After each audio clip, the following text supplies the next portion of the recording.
Cutlet ഉണ്ടാക്കിയാലോ? എന്ത് കട്ട്ലറ്റാണല്ലേ? നിങ്ങൾ ചിക്കൻ കട്ട്ലറ്റും ഇടിഞ്ചക്ക കട്ട്ലറ്റൊക്കെ കണ്ടിട്ടുണ്ടാകും. ഇന്ന് ഞാൻ ഇത് രണ്ടും കൂടെ ചേർത്തൊരു കട്ട്ലറ്റാണ് ഉണ്ടാക്കുന്നത്. ഞാൻ 2 കട്ട്ലറ്റും വെവ്വേറെ ഉണ്ടാക്കി നോക്കിയിട്ടുണ്ട്. പക്ഷെ അതിനേക്കാളൊക്കെ ഒത്തിരി ടേസ്റ്റ് കൂടുതലാണ് ഇത് രണ്ടും കൂടെ ചേർത്ത് ഉണ്ടാക്കുമ്പോഴത്തേക്കും. ഇവിടെ എല്ലാവർക്കും ഭയങ്കര ഇഷ്ടമാണ് ഇത് രണ്ടും കൂടെ ചേർത്ത കട്ട്ലറ്റ്. അപ്പൊ നമുക്കിന്ന് ചിക്കൻ ഇടിഞ്ചക്ക കട്ട്ലറ്റ് ഒന്ന് ഉണ്ടാക്കി നോക്കാം. നമുക്ക് ആദ്യമായി വേണ്ടത് ഇടിഞ്ചക്കയാണ്. ഞാനൊരു പകുതി ഇടിഞ്ചക്ക ഇന്ന് എടുത്തിരിക്കുന്നത്. അത് നന്നായി വേവിച്ചിട്ട് മിക്സിയിലിട്ട് ഒന്ന് ചതച്ച് വെച്ചിട്ടുണ്ട്. നന്നായി തന്നെ ഞാൻ ചതച്ചിട്ടുണ്ട്. 4 കപ്പാണ് എടുത്തിരിക്കുന്നത്. പിന്നെ ചിക്കൻ ഇതുപോലെ തന്നെ നന്നായി കഴുകി വൃത്തിയാക്കി കുക്കറിലിട്ട് ഉപ്പിട്ട് വേവിച്ചു. എന്നിട്ട് അത് മിക്സിയിലിട്ട് നന്നായി ചതച്ചിട്ടുണ്ട്. ഇത് 2 കപ്പ്. പിന്നെ കറിവേപ്പില ചെറുതായിട്ട് അരിഞ്ഞു വെച്ചിട്ടുണ്ട്. സവാള 2 എടുത്തിട്ട് ഞാൻ അരിഞ്ഞു ചെറുതായിട്ട്. എന്നിട്ട് അതും മിക്സിയിലിട്ടൊന്ന് ചതച്ചിട്ടുണ്ട്. പച്ചമുളക് നിങ്ങളുടെ എരിവിനനുസരിച്ചെടുക്കാം. ഞാൻ 4 എടുത്തിരിക്കുന്നത്. ഇഞ്ചി വെളുത്തുള്ളി പേസ്റ്റ് 2 ടീസ്പൂൺ. നമുക്ക് കുറച്ച് മൈദയുടെ ആവശ്യമുണ്ട്. അതിന് നമുക്ക് ആവശ്യമുള്ളത് എടുക്കാം. ബ്രെഡ് ക്രംസ് എടുത്തിട്ടുണ്ട്. 1 മുട്ട, ആവശ്യത്തിന് ഉപ്പ്, അതുപോലെ തന്നെ ആവശ്യത്തിന് ബ്രെഡും എടുക്കുന്നുണ്ട് കേട്ടോ. ഞാനൊരു പാൻ അടുപ്പത്ത് വെച്ച് നന്നായി ചൂടായിട്ടുണ്ട്. നമുക്ക് ആദ്യം തന്നെ ഉള്ളിയും പച്ചമുളകും എല്ലാം നന്നായിട്ട് വാട്ടിയെടുക്കാം.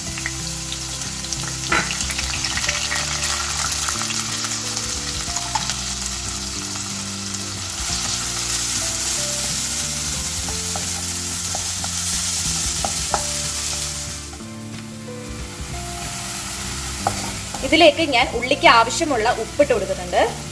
നമ്മൾ ഇടിഞ്ചക്കയ്ക്ക് ആവശ്യമുള്ളത് ഇടിഞ്ചക്കയിലേക്കും ചിക്കൻ ആവശ്യമുള്ള ചിക്കനിലേക്ക് ഇട്ട് കൊടുത്തിട്ടുണ്ടായിരുന്നു വേവിക്കാൻ നേരത്ത്. അപ്പോൾ നമുക്കിനി ഉള്ളിക്ക് ആവശ്യമുള്ള ഇട്ടാൽ മതി. ഇനി ഇതിലേക്ക് നമ്മൾ അരച്ചു വെച്ചിരിക്കുന്ന ജിഞ്ചർ ഗാർലിക് പേസ്റ്റ് ചേർത്ത് കൊടുക്കാം. അതുപോലെ ചെറുതായിട്ട് അരിഞ്ഞിരിക്കുന്ന കറിവേപ്പില. ഇനി നന്നായി മിക്സ് ചെയ്തിട്ട് ഉള്ളി നന്നായി വഴലണം. കുറച്ച് നന്നായി തന്നെ വഴണ്ടിട്ട് വേണം നമുക്ക് അടുത്ത ഘട്ടത്തിലേക്ക് ഇറക്കാൻ. അതുവരെ നമുക്ക് ഇളക്കാം കേട്ടോ. ഇതിൻ്റെ അകത്തേക്ക് കുറച്ച് പൊടികളുടെ കൂടി ആവശ്യമുണ്ട്. ഞാനൊരു 1/2 ടീസ്പൂണോളം ഗരം മസാല എടുത്തിട്ടുണ്ട്. ഒരു 1/4 ടീസ്പൂൺ മുളക് പൊടിയും 1/2 ടീസ്പൂൺ കുരുമുളക് പൊടിയും എടുത്തിട്ടുണ്ട്. മുളക് പൊടി ഉപയോഗിക്കുന്നത് ഇച്ചിരി കളറിന് വേണ്ടിയിട്ടാണ്. ഇനി നിങ്ങൾ പച്ചമുളക് ഉപയോഗിക്കുന്നില്ല എന്നുണ്ടെങ്കിൽ കുറച്ചും കൂടി മുളക് പൊടി ഇട്ട് കൊടുക്കാം. അതുപോലെ ഇതെല്ലാം ഓപ്ഷനിലാണ്, നിങ്ങൾക്ക് വേണമെങ്കിൽ ഉപയോഗിച്ചാൽ മതി. ഞാൻ മുളക് ഉപയോഗിച്ചത് കാരണമാണ് പൊടികളൊക്കെ ഇത്രയും കുറച്ചെടുത്തത്. മുളക് പൊടിയും കുരുമുളക് പൊടിയും നിങ്ങൾക്ക് ഇഷ്ടാനുസരണം ഇതെല്ലാം കൂട്ടിയും കുറച്ചും കൊടുക്കാവുന്നതാണ്.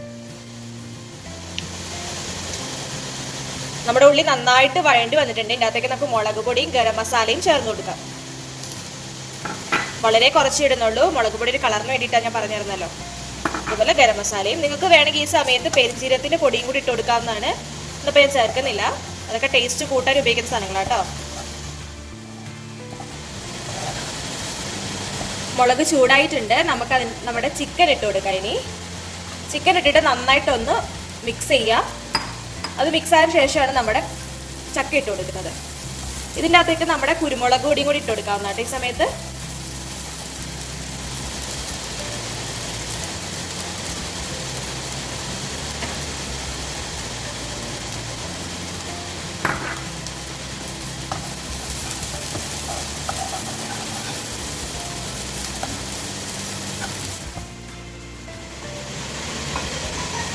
ചിക്കൻ ഇട്ടിട്ട് നന്നായിട്ട് മിക്സ് ആയിട്ടുണ്ട്. ഇതിൻ്റെ അകത്തേക്ക് നമ്മൾ ചതച്ച് വെച്ചിരുന്ന ചക്ക ഇട്ട് കൊടുക്കാം. ഇനി ഇത് നന്നായിട്ട് ഇതിൻ്റെ അകത്തേക്ക് കൂട്ടി യോജിപ്പിക്കാം.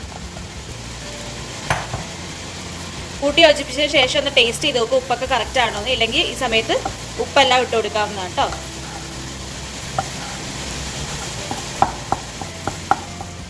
നമ്മുടെ ചിക്കനും ചക്കയും കൂടെ നന്നായിട്ട് മിക്സ് ആയിട്ടുണ്ട്. ഇനി നമുക്ക് തീ ഓഫ് ആക്കിയിട്ട് തണുക്കാൻ വെക്കാം. തണുത്തതിന് ശേഷമാണ് നമ്മൾ ഇനി ഇത് ഷേപ്പ് ആക്കി എടുക്കാൻ പോകുന്നത് കേട്ടോ. നമ്മുടെ മിക്സ് നന്നായി തണുത്തിട്ടുണ്ട്. ഇനി നമുക്ക് ഇതിൻ്റെ അകത്തേക്ക് ഒരു ബൈൻഡിങ് ഏജന്റ് ഉണ്ടാക്കുകയാണ് ഞാൻ ചെയ്യുന്നത്. നിങ്ങൾ ശ്രദ്ധിച്ചു കാണും, ഞാൻ ഇതിൻ്റെ അകത്ത് ഉരുളക്കിഴങ്ങ് ഉപയോഗിച്ചിട്ടില്ല. സാധാരണ എല്ലാവരും ഉരുളക്കിഴങ്ങും കൂടി ഇതിൻ്റെ അകത്തേക്ക് ഉപയോഗിക്കാറുണ്ട്. അതിന് പകരമാണ് ഞാൻ ബ്രെഡ് എടുത്ത് വെച്ചിരിക്കുന്നത്. ബ്രെഡ് ഉപയോഗിക്കുമ്പോൾ മധുരമില്ലാത്ത ബ്രെഡ് എടുക്കാൻ ശ്രദ്ധിക്കണം. ഇനി ആ ബ്രെഡ് ഞാൻ എന്താ ചെയ്യുന്നതെന്ന് കാണിച്ചു തരാം. ആ ബ്രെഡ് ഞാനൊരു വെള്ളത്തിലേക്ക് മുക്കും. നന്നായി സോക്ക് ചെയ്യിപ്പിക്കുക.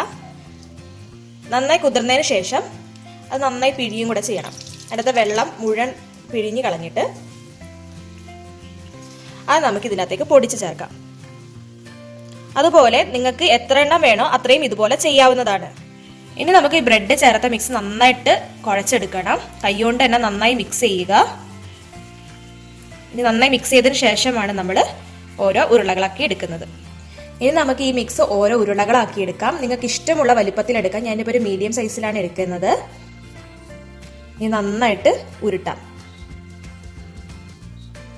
ഇനി നമുക്ക് ഇതുപോലെ എടുത്തു വെക്കാം. ഇങ്ങനെ എല്ലാ ബോൾസും നമ്മൾ ഉണ്ടാക്കിയതിന് ശേഷമാണ് ഇത് പരത്തി നമ്മൾ ചൂടാൻ പോകുന്നത് കേട്ടോ.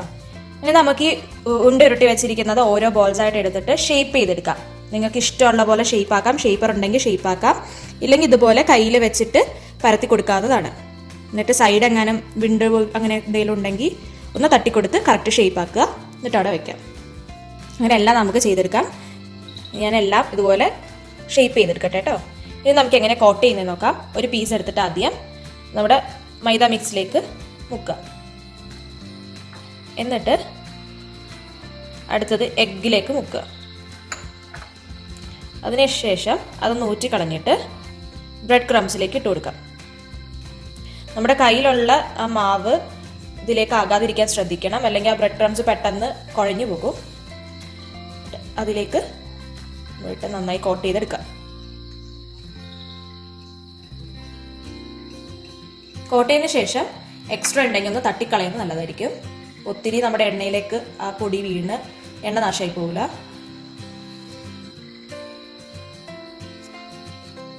നമുക്ക് അതുപോലെ എല്ലാം ചെയ്തെടുക്കാം. ഞാനൊരു പാൻ അടുപ്പത്ത് വെച്ച് എണ്ണ ഒഴിച്ചു വെച്ചിട്ടുണ്ട്. ഞാനൊരു 3/4 ഭാഗം മുങ്ങാനുള്ള അത്ര എണ്ണയാണ് കേട്ടോ ഒഴിച്ചിരിക്കുന്നത്. നിങ്ങൾക്ക് വേണമെങ്കിൽ കൂടുതൽ ഒഴിച്ചെടുക്കാം. ഇപ്പം ഞാൻ ഇത്ര ഒഴിച്ചിട്ടുള്ളൂ. ഇനി നമുക്ക് ഓരോന്നായിട്ട് വെക്കാൻ അകത്തേക്ക്. എണ്ണ ഒത്തിരി ചൂടായി പോകണ്ട. അങ്ങനെയാണെങ്കിൽ പെട്ടെന്ന് നമ്മുടെ പുറഭാഗം കരിഞ്ഞു പോകും. ഇത് അധികം നേരം വേവിച്ചെടുക്കേണ്ട ആവശ്യമില്ലല്ലോ, ഉള്ളൊക്കെ വെന്തിരിക്കുന്നല്ലേ. ആ പുറം നമുക്ക് നല്ല ക്രിസ്പി ആവുമ്പോഴാണ് നമ്മൾ എടുക്കുന്നത്.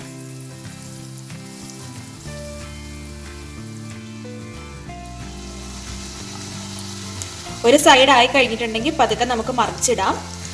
ജസ്റ്റ് ഒന്ന് ആയിക്കഴിഞ്ഞതിന് ശേഷമേ മറിക്കാവുള്ളൂ, അല്ലെങ്കിൽ പൊട്ടി പോകാൻ ചാൻസ് ഉണ്ട്.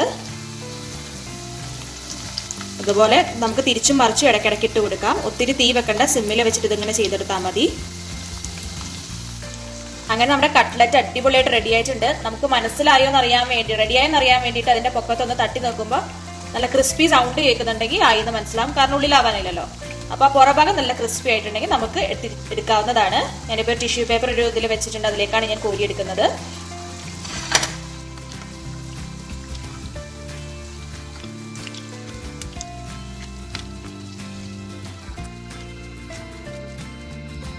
അങ്ങനെ നമ്മുടെ ചിക്കൻ ഇടിഞ്ചക്ക കട്ട്ലറ്റ് റെഡി ആയിട്ടുണ്ട്. നല്ല പെർഫെക്റ്റ് ആയിട്ട് വന്നിട്ടുണ്ട്. എത്ര ചെയ്യാൻ അറിയാത്തവർക്ക് പോലും ഈ റെസിപ്പി ഉപയോഗിച്ച് ചെയ്യുവാണെങ്കിൽ നല്ല അടിപൊളിയായിട്ട് കറക്റ്റായിട്ട് കിട്ടും. ശരിക്കും നല്ല നമ്മുടെ ബേക്കറിയിൽ നിന്നൊക്കെ വാങ്ങിക്കുന്ന കട്ട്ലറ്റ് പോലെ തന്നെ ഉണ്ടത്. അപ്പോൾ ചക്കയുള്ളവരൊക്കെ ഉറപ്പായിട്ട് ഇതൊന്ന് ചെയ്ത് നോക്കണം. വളരെ എളുപ്പമാണ്. അപ്പോൾ നിങ്ങൾക്ക് ഇഷ്ടപ്പെട്ടിട്ടുണ്ടെങ്കിൽ ഒന്ന് ലൈക്ക് ചെയ്യുക. അതുപോലെ നിങ്ങൾക്ക് നിങ്ങളുടെ നിർദ്ദേശങ്ങളൊക്കെ കമൻസ് വഴി അറിയിക്കാവുന്നതാണ്. അപ്പോൾ ആദ്യമായി കാണുന്നവരുണ്ടെങ്കിൽ സബ്സ്ക്രൈബും കൂടെ ചെയ്തേക്കുക. അപ്പോൾ എല്ലാവർക്കും അടുത്ത ദിവസം കാണാം. ബൈ.